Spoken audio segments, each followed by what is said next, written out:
আসসালামু আলাইকুম বন্ধুরা, কেমন আছেন? আশা করি সবাই ভালো আছেন। আজকে আমি আপনাদের কাছে নিয়ে আসছি দারুল উলুম অফ দেওবন্দ। দেখেন কি সুন্দর মাদ্রাসা, দেখতে কি ভালো লাগছে। আজকের পরিবেশটা অনেক সুন্দর। মাদ্রাসার মধ্যে কোনো ছাত্র দেখা যাচ্ছে না, কারণ হয়েছে যে মাদ্রাসাটা এখন কুরবানি ঈদের ছুটি হয়েছে, তার কারণে সমস্ত তলবে ইলম সবাই বাড়িতে চলে গেছে, তার কারণে এখন মাদ্রাসার মধ্যে কোনো ছাত্র দেখা যাচ্ছে না। আজকে আমি মাদ্রাসাটা ঘুরে ঘুরে দেখাবো কেমন লাগে।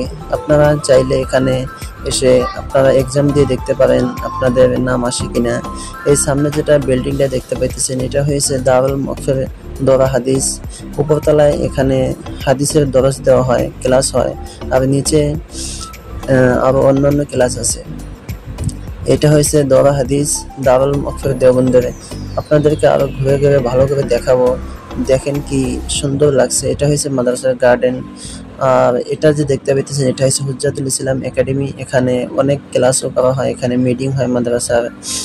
আমি আপনাদেরকে মাদ্রাসার গেস্ট হাউস, মাদ্রাসাটা কিরকম দেখতে, সবকিছু আপনাদের সামনে আজকে নিয়ে আসছি। অনেক সুন্দরভাবে দেখাবো, ভালো করে দেখাবো আপনাদেরকে। দরা হাদিসটা এটা অনেক সুন্দর, দেখেন কি সুন্দর পরিবেশটা, কি সুন্দর। আর দেখেন বিল্ডিংটা কি সুন্দর লাগছে, ক্লাসটা।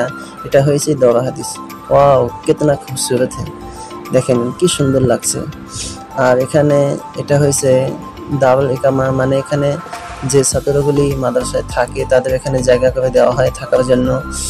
দেখেন দূরে থেকে দেখতে ক্লাসটা কি সুন্দর লাগে, দেখেন কি সুন্দর লাগতেছে। এটা হয়েছে মাদ্রাসার দরা হাদিস। আর এটা যে দেখতে পাইতেছেন, এটা হয়েছে মাদ্রাসার মেহমানখানা।